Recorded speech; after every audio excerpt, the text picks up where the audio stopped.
What do you think of Dazn as a matter of course anyway? I think it's rubbish. Look, please don't tell me you put Cole in there. I have Cole's in there. Oh my God. Cole's in there. I can't believe this.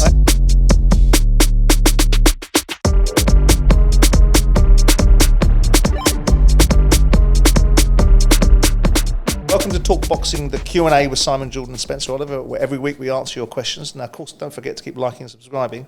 And, of course, leaving your questions in the comment section below. But let's get on with the show. Just quickly, I've got a question that I want to ask you. Now, we keep getting a lot of comments from people asking when you're going to get involved in boxing. I keep asking you when you're getting involved in boxing. Are you going to get involved in boxing? You're obviously keeping your cards close to your chest. Is there a question anytime in my near future? Have you got anything you want to tell us? It's on a need-to-know basis, Spence. And I need to know. Listen, I'm looking at it. I'm doing something. I will be doing something. It's very much something I want to do. It's about the right opportunity. In many things in life, you can take the wrong opportunities. But I will do something. Okay, Spencer, where we go. This week's questions. First up is a question from Paul K. I suppose it's for both of us, but it might be leaning a bit towards me. What are your thoughts on Dazn and their current business model? YouTube boxing, link up with Sky, lack of matchroom, confirmed shows at this stage. Have the purse strings been tightened? Well, what do you think of Dazn as a matter of course anyway? I think look, I've got to tell you, mate, about Dazn. I think that they're struggling massively. I think, what was it, 2.8 billion they lost last year or something. They're obviously not hitting the numbers, hence why they've gone into the YouTube world of boxing. KSI has hit some of their biggest numbers so far on their pay-per-view platform. Yeah. So, yeah, there's some drastic changes that need to be changed. I mean, I don't know about the contractual side of things, and that's a good question, a great question, because I'm interested to hear your side of it. Well, look, I mean, I think the whole thing in its original format as a different opportunity to deliver boxing was a good thing. I think. What was the deal? Sorry to jump in. What was the deal there with Sky getting involved as well? I mean, do you know anything about that? Because they sold the global rights to Dazn for this boxing show at the weekend, and I didn't know how that would work. Well, listen. It's about, at the end of the day, you've got to do deals with one another to make sense of the boxing world, and of course, broadcasters will always want to have an element of exclusivity. But if there's benefit in using platforms to be able to sing a song that makes sense to both broadcasters or platforms, Sky being a platform and Dazn being another, and you're going to do that. It's like BT ultimately putting a Sky fighter on their platform and Sky taking some of that money because BT's product is hosted on Sky's platform. Look, Dazn for me, as a model, as a concept, had merits. Sure. And had substance behind it because A, the guy that's funding it has got more money than God. Sure. And B, boxing with another portal, another opportunity to reach an audience was, in my view, something that was useful. The problem is their content is crap. But they've been hemorrhaging money as well, and I know at some point there's got to be you've got to get to a point where you go, but it's not working. You can say that about any business. You can say Twitter's never turned a copper coin, yet gets sold for 45 billion to Elon Musk. It's about influence. It's about subscriber numbers. Right. It's about building a business model that might take some time to get to where it's going to go to. The problem from Dazn's point of view is that the content they're delivering isn't good enough. Sure. There isn't enough fights being made. Their golden goose is playing hide and seek with himself, anthonyjoshua, trying to work out who he's going to fight and when he's going to fight. So all of those things, to me, look like a proposition that's in the decline. So it's not surprising. Well, I thought they signed an exclusive deal with Eddie Hearn. Then they bought that show last week. What I'm saying is needs must. Yeah. The race to subscribe. Everything they do was a drive to subscribe. You know, they were looking at bringing on a pay-per-view platform, dropping the subscription revenues to be able to give you a benefit on pay-per-view. So you pay less pay-per-view if you pay on subscription. And that hasn't worked because they haven't had the content. It perplexes me that they haven't got the content because when you look at it past the big fights and you look at it as a platform, there's not a lot going on in there. Sure. There's not a lot of fresh content, and you look at it and go, this is a snooze fest. And Eddie Hearn obviously thought it was a second coming, an opportunity for him to build an even bigger opportunity for Matchroom so he can get himself $1 billion valuation of Matchroom. And what they're all doing is catching a cold. Now, I wouldn't suggest it's going to stay that way. But right now, if they don't get better content and get more fights out there and get more subscribers, then they aren't going to be anything vaguely resembling what they thought they were going to be. But stranger things have happened. The guys that are behind this platform are very significant people. Do you think that they've got the ability to turn this around? Then? Yeah, do you think? So. Yeah. What I'm saying is because they wanted to get the BT deal fell through, didn't it? The platform of getting getting their shows put on the BT platforms fell through. So ultimately, it's an app, isn't it? Their acquisition of BT Sport fell through. Sure, yeah, absolutely, That's what fell through. But look, I mean, for us, with a vested interest in making sure that boxing gets an audience wherever it goes, it's a little bit of a disappointment. For Eddie Hearn, I suspect it's a little bit of an embarrassment because the fighters that were promised certain things are possibly not getting what they were promised. But we'll see. We'll see. All right, on to the next question, Spence. This is from Andy. If you could change one rule, this would be interesting for you. And it might be interesting for me with an overall view on it. Sure. But if you could change one rule or aspect of boxing, what would it be? For me, probably the scoring system that needs to that needs to be addressed. I think that boxing. In what way? I don't know if they need to bring some sort more of judges. Yeah, absolutely. The VAR that Ben Shalom was talking about. Yeah, absolutely. I think that's something that's definitely. I think Ben was spot on with that. Is something that needs to possibly be introduced. I think we're seeing. In modern times, I think more so than in the history of the sport, we're seeing more bad decisions, really bad decisions, which are life-changing to some people. And I don't think it's fair, and I think then that needs to be addressed. So, I mean, I don't know how they address it or what they introduce to it, but I think what Ben was talking about before with VAR, etc., I think that's a great move forward. Maybe you might be right, Simon, with more judges. I think that's I think we've got to get an element of subjectivity out of. And also, what do you think about this as well? That a lot of people have brought up about this, that maybe judges should have they should have had some sort of history within the sport in the past. Maybe ex-boxers, etc., Maybe they were introduced more than that. I mean, I don't know. That's fine. That's great if you can find people that want to do it. Absolutely. You've got the same argument raging in football about footballers getting in the VAR room. And if you can find ex-boxers that want to do that, then that may well be part of the discussion. Yeah. What I'd also like to see is little practices. Mine's more about practices. I'd like to see step-aside money being removed from sport. Yeah. I'd like to suggest that people can't step aside, that people have to make fights and take fights rather than step aside because it makes more economic sense for someone else. I'd also like to see less belts, but I'd also like to see the enforcement of mandatories so that people have to make fights in certain times. This idea that you haven't got to take a fight for a year, if you're a champion, you can sit in situ like Tyson was prepared to do on the WBC belt and not have to fight. I'd like them to have to fight every 6 months. Of course, if they're not physically able, that's an exception and that gets examined by the various commissions.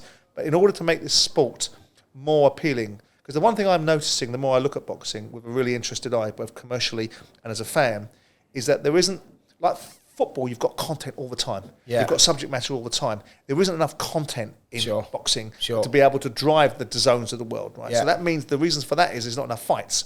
And the reasons why there's not enough fights is because too many people find reasons not to have fights. Too many people are busy waving their Dixie rooms. Politics get involved a lot in the sport that we don't get these fights politics over and money are the same thing in this instance. So, but if you take away the decision-making process, which means if you're a champion, you've got to fight every 6 months. Sure. You have to fight your mandatory in every 6 months. No step aside, none of this crap. You have to fight. Well, it's the loopholes that you see, like Dillian White waiting 3 years for a world title shot. And mandatories are meant to actually be every 12 months. Well, make a mandatory. Yeah, so, I agree with you. That needs to be addressed.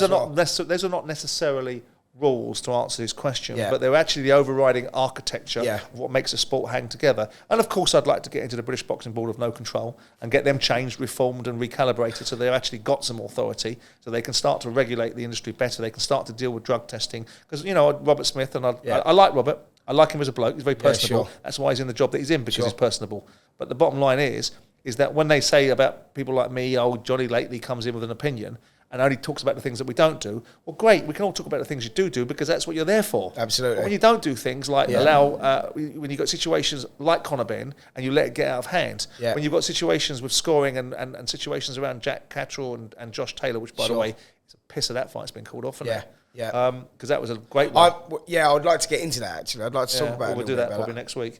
But look, let's go on to another question, whilst you and I could talk all day about what people don't do. Amy Maria asks a question. It's an interesting one. I've done a little bit of research on this, literal research. Okay. How far could Tony Bellew have gone in the heavyweight division if he moved up when he was younger? The heavyweight was never his division, if I'm totally honest. He boxed as an amateur, as a super heavyweight. It's a lot heavyweight for Donald Stevenson, didn't he? He did, and he dropped that down. But his natural weight, he was always going to get more success, you know, sort of as a cruiserweight, really. I think moving up to heavyweight was always the idea. David Haye was a small heavyweight, and it was also a great opportunity for him to cash out loads of money, because he hadn't heard anything in his career before those 2 fights with Haye. And let's have it right, Haye then was a shots force, you know, and I think it was a good move for him, but no, I don't think his career would not have been the career that he had it been at heavyweight. That's my opinion. Yeah, I mean, I think that Tony would have could have stepped up into the heavyweights, but would never have really lived with the big heavyweights. He wasn't big enough. And I think that he wasn't big enough, and I actually asked him the question myself. Yeah. And said, what do you think? And he was talking to me about, there was an idea, that because he felt he could beat Joseph Parker. Yeah. And he felt that Joseph Parker was at the right sort of size for him to fight at, and that fight was taken away from him by Anthony Joshua. And as soon as he wanted to fight Joseph Parker, they snuck in and took that fight. And I think that I think he can hit Tony. And obviously when he fought at light heavyweight, which was a division that he was growing through into cruiserweight, he got stopped by Adonis Stevenson, got caught up with. And I remember that fight. He was very brave in that fight. And there's one thing that Tony Bellew is incredibly brave, and he can hit. Well, do you know what it was in that fight as well for me with Bellew is that was clearly evident to see that he had outgrown light heavyweight. The punch resistance, what we've been talking about earlier on, you know, with the Eubank situation, is that the punch resistance himself down. Just seemed to have gone. And Tony said that to me. He said it was like getting hit with an iron bar every time I got hit. That's when he made that move up to cruiserweight. But he could punch Donald Stevenson, by the way. Oh, he was heavy-handed. He was, yeah. But I think that Tony would have got. I think he could have gone 6 or 7 rounds with Deontay Wilder. Because Tony's a clever boxer, could have kept that away, but he would have got caught up with. But the bigger heavyweights, to answer her question, would have given Tony a lot of trouble. Agree. But I think he could have made a dent in the heavyweight division, and I think his view is that he could have fought someone like Joseph Parker, and that was a size of heavyweight that he could have fought at. But it would have been an interesting one. But I think he won a world title at cruiserweight, and like all of the cruiserweights, they get paid in the heavyweight division. Holyfield, Haye, and whoever else has gone up. Yeah. So, Tony Bellew. Last question for this week, and I've written some notes down because I've got more than 3 guests. But the question is from Christian Davis: who are your 3 boxing fantasy dinner guests? Wow. One, Marvin Hagler, I'd have to go there. Marvellous Marvin, just because I found the guy so fascinating. I'm going to go Sugar Ray Robinson as well. Oh, are you? Yes, I am. Okay. What? If I nick one of yours? No. Oh, it's a good one. Yeah, no, it's a great one. Just because. Why? Just because he's the greatest fighter of all time, the number 1. Because one of mine was Jake LaMotta. Oh, wow. So there you are. There's the flip side to that argument. Sugar Ray Robinson, and then I've got to throw in Mike Tyson just because, you know, I found him fascinating. I would just love to have had that conversation with him, just talking about him. Yeah. Well, I went through it and thought to myself, well, what kind of dinner party would I be throwing? Oh, God. So butlers. Yes. See, I'm out there grafting myself, cooking the food. You got butlers and... I mean, your dinner party would be at Wimpy. I was going to say McDonald's, but not even at McDonald's. You'd be at Wimpy. If it was burgers, I'd be at Five Guys. But if I was going to have a dinner party where I wanted to have a really interesting... You look like you've come into your own here now. You're talking about dinner parties. You've perked up, the chest's gone out. Yeah, well, I consider you you'd be like a peacock. You'd be a little manservant that was serving the soup to us, right? I dread to think what you'd serve the soup with. But there's the dinner party that I would throw for, say, I wanted to learn something, right, and I wanted to take a trip down boxing tradition. So I'd get Bert Sugar in. I'd get Hugh McIlvenney in, if he was still alive, God rest his soul. And then I'd get Frank Warren in, because they'd tell you tales and they'd take you into different places. Frank would tell you how he disrupted the cartel of Mickey Duff and Terry Lawless. And Hugh McIlvenney will talk about the great books he's written and the absolute energy. And then you get Bert Sugar, who's a boxing historian. Yeah. Now, if I wanted to... are you doing 2 parties? I've got 4 parties, and I'm going to indulge myself, and you're going to listen. I've got places to go after it, mate. Fine. Where? Because you disappeared for 2 days, so you go back there, are you? Right. If I was going to have a party where I was really intrigued by the fighters, of course I'd have my new mate Carl. Yeah. And then I'd have... please don't tell me you put Carl in there. I have Carl's in there. Oh my God. Carl's in there. I can't believe this. Right? And he eats in a restaurant that I'm involved in my band. Oh, so absolutely, wow. Right? I'd have Sugar Ray Leonard. Nice. Then I'd have Jake LaMotta. Nice. If I was going for a real talking evening... you got another one? I haven't finished it. I've got 2 more. Wow. I'd go for Johnny Nelson, because I love the way Johnny talks. I think he talks brilliantly. I'd go for Tony Bellew, right, because I think he's earnest, and I'd go for Chris Eubank Jr. because he's self-promotionist. And my final one... I'm hoping that I'm in this final one, by the way. No, you're not. No. You are. You're serving the food. If I was going to go for my final one, it would be about Jeopardy and the shape of the sport. So I'd go with the old coward, Eddie Hearn. I'd go with Frank Warren, and I'd bring young Ben in. Ben Shalom to have a real sabre rattling. You know what? So I thought about that. You've really thought about that so question. So I had a dinner party for 12. That's the first waited on by a little tutu at Fantasy Island. You. Tattoo. The plane. Tattoo.